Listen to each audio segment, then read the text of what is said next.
নমস্কাৰ বন্ধুসকল, আজি এই ভিডিঅ'টোৰ জৰিয়তে মই আপোনালোকক আঁচনি কেইখনমানৰ ফালৰ পৰা ওলাই অহা কেইবাটাও গুৰুত্বপূৰ্ণ খবৰ বিষয়ে জনাই দিবলৈ চেষ্টা কৰিম।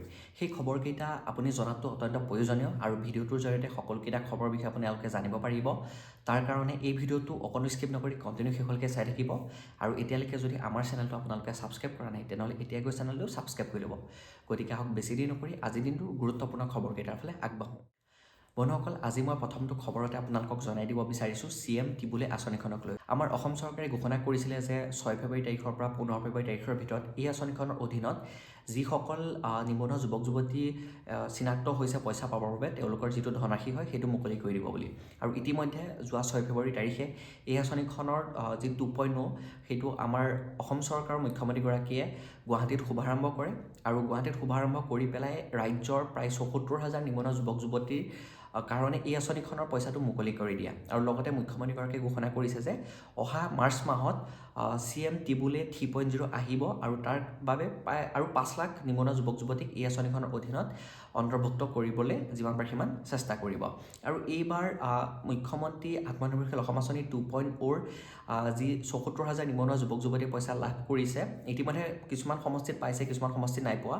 কাৰণ যিহেতু মুখ্যমন্ত্ৰীগৰাকীয়ে ঘোষণা কৰিছে যে সমষ্টি ৱাইজ বা ডিষ্ট্ৰিক্ট ৱাইজ এই আঁচনিখনৰ পইচা আমাৰ অসম চৰকাৰে জনসভা আয়োজন কৰি বা তাত মুখ্যমন্ত্ৰীগৰাকী নিজে যাব, নহ'লে তাত কোনো মানে মন্ত্ৰী গৈ পেলাই এই আঁচনিখনৰ পইচা মুকলি কৰি দিব বুলি ঘোষণা কৰিছে চেকযোগে। আৰু ইতিমধ্যে মানে অসমৰ কিছু সমষ্টিত বা জিলাত পইচা পাইছে। গতিকে আপোনালোকে পইচা পাইছে নাই কমেণ্ট এটা কৰি জনাই দিবলৈ নাপাহৰিব।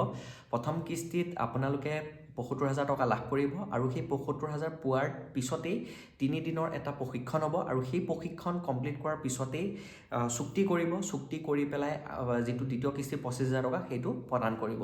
আৰু সম্পূৰ্ণ 1 লাখ টকাটো পোৱাৰ পিছত যদি সেই 1 লাখ টকাটো ভাল কামত খটুৱায় তেনেহ'লে পিছত আকৌ 1 লাখ টকা এটা আমাৰ অসম চৰকাৰে প্ৰদান কৰিব বুলি ঘোষণা কৰিছে। আৰু এই আঁচনিখনৰ আপোনালোকে সাধাৰণ মানে শ্ৰেণীত 5 লাখ টকা পাব আৰু বৃত্তিগত শ্ৰেণীত আপোনালোকে 2 লাখ টকা লাভ কৰিব। গতিকে আপোনালোকে যদি এই আঁচনিখনত আবেদন প্ৰক্ৰিয়া কৰিছিলে তেনেহ'লে পইচা পাইছে নাই কমেণ্ট এটা কৰি জনাই দিবলৈ নাপাহৰিব। যদি পইচা পোৱা নাই তেনেহ'লে 15 ফেব্ৰুৱাৰীৰ ভিতৰত আপোনাৰ সমষ্টিত বা আপোনাৰ জিলাখনত এই আঁচনিখনৰ পইচা আমাৰ অসম চৰকাৰে প্ৰদান কৰিব। এতিয়া কৈছোঁ বন্ধুসকল, ইয়াৰ পিছতো গুৰুত্বপূৰ্ণ খবৰলৈ। এই খবৰটো আহিছে মুখ্যমন্ত্ৰী জীৱন প্ৰেৰণা আঁচনিখনক লৈ পেলাই। এই আঁচনিখনৰ অধীনত যিসকল ছাত্ৰ ছাত্ৰীয়ে 2025 চনত গ্ৰেজুৱেশ্যন পাছ কৰিছে সেইসকলক এককালীনভাৱে এবছৰৰ বাবে একোটা সাহাৰ্য প্ৰদান কৰিব বুলি ঘোষণা কৰিছিলে। আৰু এই পইচা দিয়াৰ তাৰিখটো 10 ফেব্ৰুৱাৰী তাৰিখে দিব বুলি মুখ্যমন্ত্ৰীগৰাকীয়ে আজিৰ পৰা একমাহমানৰ আগতে ঘোষণা কৰিছিলে। মই ভিডিঅ'ৰ জৰিয়তে আপোনালোকক জনাই দিছিলোঁ। আৰু আজি যিহেতু 10 ফেব্ৰুৱাৰী, আপুনি ভিডিঅ'টো হয়তো 10 ফেব্ৰুৱাৰীৰ পিছত নিশ্চয় চাই আছে। কেতিয়া চাইছে সেইটো গম নাপাওঁ, মই 10 ফেব্ৰুৱাৰী তাৰিখে আপোনালোকৰ আগলৈ ভিডিঅ'টো আগবঢ়াইছোঁ। আৰু আজি 10 ফেব্ৰুৱাৰী তাৰিখে এই আঁচনিখনৰ পইচা ইতিমধ্যে আমাৰ অসম চৰকাৰে মুকলি কৰি দিছে। যিসকলে 2025 চনত গ্ৰেজুৱেশ্যন পাছ কৰিছে সেইসকলে ইতিমধ্যে বেংক একাউণ্টত এই আঁচনিখনৰ পইচা নিশ্চয় লাভ কৰিছে। যিসকলে মানে আবেদন প্ৰক্ৰিয়া কৰিছিলে সেইসকলে পাব, আবেদন প্ৰক্ৰিয়া নকৰাসকলেতো নাপাব। যদি আপোনাৰ ঘৰত বা আপোনাৰ ঘৰৰ ওচৰৰ পাছৰ যদি কোনোবা ছোৱালীয়ে বা ল'ৰাই যদি 2025 চনত গ্ৰেজুৱেশ্যন পাছ কৰিছিলে আৰু এই আঁচনিখনত যদি আবেদন প্ৰক্ৰিয়া কৰিছিলে তেওঁলোকৰ বেংক একাউণ্টত 2500 টকাকৈ এতিয়া 1 বছৰৰ বাবে সোমাই থাকিব। 1 বছৰৰ পিছত তেওঁলোকে পইচা লাভ নকৰে। আকৌ 2026 চনত যিসকলে গ্ৰেজুৱেশ্যন পাছ কৰিব সেইসকলে আকৌ 2027 চনত এই আঁচনিখনৰ পইচা লাভ কৰিব। গতিকে আপোনাৰ ল'ৰা বা ছোৱালীয়ে যদি কোনোবাই এই গ্ৰেজুৱেশ্যন পাছ কৰিছিলে 25ত তেনেহ'লে আঁচনিখনৰ পইচা লাভ কৰিছে নাই ভিডিঅ'ৰ কমেণ্ট বক্সত এটা কমেণ্ট কৰি জনাই দিবলৈ নাপাহৰিব। এতিয়া গৈছোঁ বন্ধুসকল ইয়াৰ পিছতো গুৰুত্বপূৰ্ণ খবৰলৈ। এই খবৰটো আহিছে অৰুণোদয় আঁচনিখনক লৈ, এটা খুবেই গুৰুত্বপূৰ্ণ খবৰ। অহা 20 ফেব্ৰুৱাৰী তাৰিখে অৰুণোদয় আঁচনিৰ 3.0ৰ অধীনত প্ৰায় 37 লাখ মহিলা মানুহে 8,000 টকাটো লাভ কৰিবলৈ গৈ আছে। এতিয়া মহিলাসকলৰ মাজত বিভিন্ন ধৰণৰ মানে কুৱেশ্যন আহি পৰিছে যে কোনসকলে পইচা লাভ কৰিব, কোনসকলে পইচা লাভ নকৰে।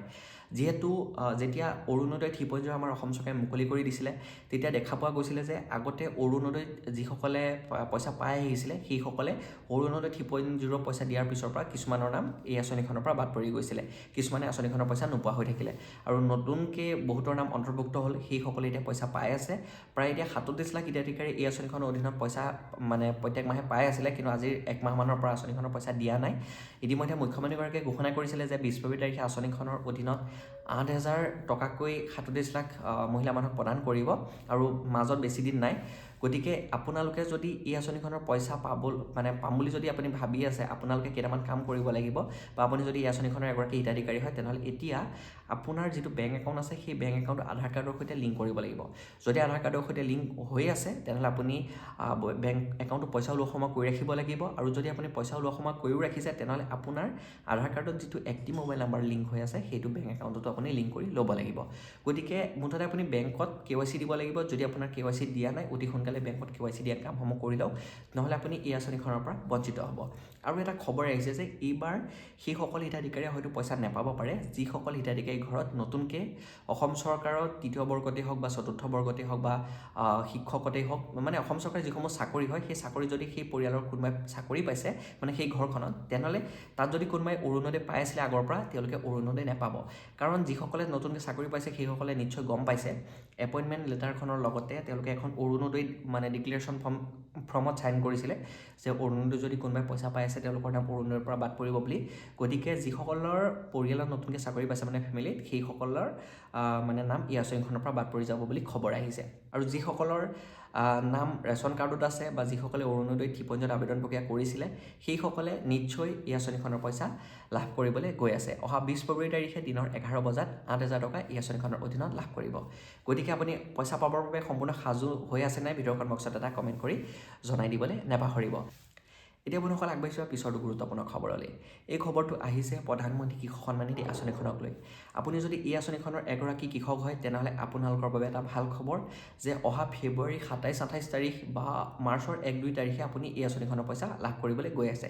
এতিয়ালৈকে ডেট সঠিকভাৱে এনাউন্স হোৱা নাই, কিন্তু 27 তাৰিখে বা 28 তাৰিখে নহ'লে 1 বা 2 তাৰিখে এই আঁচনিখনৰ পইচা আপোনাৰ বেংক একাউণ্টত সোমাই যাব। পইচা সেইসকলে লাভ কৰিব যিসকলে ফাৰ্মাৰ ৰেজিষ্ট্ৰেশ্যনৰ লগতে KYC, মাটি ডিটেইলছ PM কিষাণ সন্মান নিধিত আপডেট কৰি থৈছে, বা বেংক একাউণ্ট আধাৰ কাৰ্ডৰ সৈতে লিংক কৰি থৈছে, বা আধাৰ কাৰ্ডখন PM কিষাণ সন্মান নিধিত লিংক কৰি থৈছে, সেইসকলেহে এইবাৰ PM কিষাণ সন্মান নিধিৰ 22 নম্বৰ কিস্তি টকা লাভ কৰিবলৈ গৈ আছে। গতিকে আপোনালোকে যদি এই কামসমূহ কৰিছিলে, তেনেহ'লে আপুনি এতিয়া বিভাগীয় কাৰ্যালয়ৰ সৈতে যোগাযোগ কৰি খবৰ কৰক যে আপোনাৰ গোটেই কামকেইটা সম্পূৰ্ণভাৱে ছাকচেছ হৈছে নাই, বা আপুনি পইচা পাবৰ বাবে আপোনাৰ মানে নাম লিষ্টত আছে নাই, সেইটো আপুনি এটা চেক কৰি চাওক। বেনিফিচিয়াৰী ডাটা চেক কৰিলে আপুনি সকলোখিনি জানিব পাৰিব। আৰু আগতে ফাৰ্মাৰ ৰেজিষ্ট্ৰেশ্যন কৰাটো বাধ্যতামূলক নাছিলে, এতিয়া ফাৰ্মাৰ ৰেজিষ্ট্ৰেশ্যন কৰাটো বাধ্যতামূলক কৰি দিছে। গতিকে আপুনি যদি এতিয়ালৈকে ফাৰ্মাৰ ৰেজিষ্ট্ৰেশ্যন কৰা নাই, তেনেহ'লে বিভাগীয় কাৰ্যালয়ত যোগাযোগ কৰি বা CSC চেণ্টাৰত যোগাযোগ কৰি আপুনি অতি সোনকালে ফাৰ্মাৰ ৰেজিষ্ট্ৰেশ্যনৰ কামসমূহ কৰি লওক। হাতত আৰু মাত্ৰ আপোনালোকৰ 10-15 দিন সময় আছে। এইকেইদিনৰ ভিতৰতে যিসমূহ কাম কাজ কৰিবলগীয়া আছে সকলোখিনি কৰি ৰাখক। তেতিয়া আপুনি 22 নম্বৰ কিস্তিৰ পইচাটো যেতিয়া মুকলি কৰি দিব, তেতিয়া লগালগে আপোনাৰ বেংক একাউণ্টত যিটো কিস্তি টকাৰ পৰা আপুনি পাবলৈ ৰখি আছিলে, সেই গোটেইকেইটা কিস্তি টকা পাই যাব। নহ'লে যদি আপুনি নতুনকৈ আবেদন প্ৰক্ৰিয়া কৰিছিলে, তেনেহ'লে আপোনাৰ প্ৰথমটো কিস্তি টকা সোমাবলৈ গৈ আছে। আৰু লগতে বন্ধুসকল আপোনালোকে এটা মানে ধ্যান ৰাখিব যে আপোনাৰ বেংক একাউণ্ট আধাৰ কাৰ্ডৰ সৈতে লিংক কৰি ৰাখিব। নহ'লে আপুনি যিকোনো আঁচনিৰ পইচা পাবলৈ হ'লে আধাৰ কাৰ্ডখন বেংক একাউণ্টত লিংক হৈ থাকিব লাগিব, তেতিয়াহে আঁচনিসমূহৰ পইচা আপুনি লাভ কৰিব পাৰিব। আমাৰ অসম চৰকাৰৰ কৃষি বিভাগৰ ফালৰ পৰাও এইসমূহ আপডেট কৃষকসকলৰ বাবে মুকলি কৰি আছে, আৰু আমিও যিমান পাৰোঁ সিমান ভিডিঅ'ৰ জৰিয়তে আপোনালোকক জনাই আছোঁ, যাতে আপোনালোকে এই আঁচনিসমূহৰ লাভালাভসমূহ ল'ব পাৰে। যিসমূহ কাম আপোনালোকে কৰিবলগীয়া হয় সেইসমূহ কৰক, নিশ্চয় আপোনালোকে আঁচনিসমূহৰ টকা লাভ কৰিব। গতিকে বন্ধুসকল আপোনালোকে এই কামসমূহ কৰিছেনে নাই, ভিডিঅ'ৰ কমেণ্ট বক্সত এটা কমেণ্ট কৰি জনাই দিবলৈ নাপাহৰিব। আজি আঁচনিকেইখনক লৈ ইমানখিনিয়ে গুৰুত্বপূৰ্ণ খবৰ মোৰ ওচৰত আছিলে। মই আপোনালোকক ভিডিঅ'টোৰ জৰিয়তে যিমান পাৰোঁ সিমান কম সময়তে জনাই দিবলৈ চেষ্টা কৰিছোঁ। আশা কৰিছোঁ ভিডিঅ'টো চাই ভাল পাইছে। যদি ভাল পাইছে লাইক এটা কৰিব, আৰু এই ভিডিঅ'টো যিমান পাৰে সিমান শ্বেয়াৰ কৰি দিব নাপাহৰিব। আৰু এনেকুৱা যদি আঁচনিৰ ওপৰত কিবা যদি খবৰ আপুনি জানিবলগীয়া আছে, তেনেহ'লে কমেণ্ট কৰিব, মই নেক্সট ভিডিঅ'ৰ জৰিয়তে আপোনালোকক জনাই দিবলৈ চেষ্টা কৰিম। আৰু আজি এই ভিডিঅ'টো যদি চাই ভাল পাইছে, তেনেহ'লে চেনেলটো যদি এতিয়ালৈকে ছাবস্ক্ৰাইব কৰা নাই, তেনেহ'লে চেনেলটো ছাবস্ক্ৰাইব কৰি ল'ব। গতিকে আজি ইমানখিনি আছিল। আকৌ নেক্সট নতুন এটা ভিডিঅ'ত নতুন এটা টপিকৰ সৈতে লগ পোৱাৰ প্ৰতিশ্ৰুতিৰে আজিলৈ লৈছোঁ বিদায়। জয় অসম, ধন্যবাদ।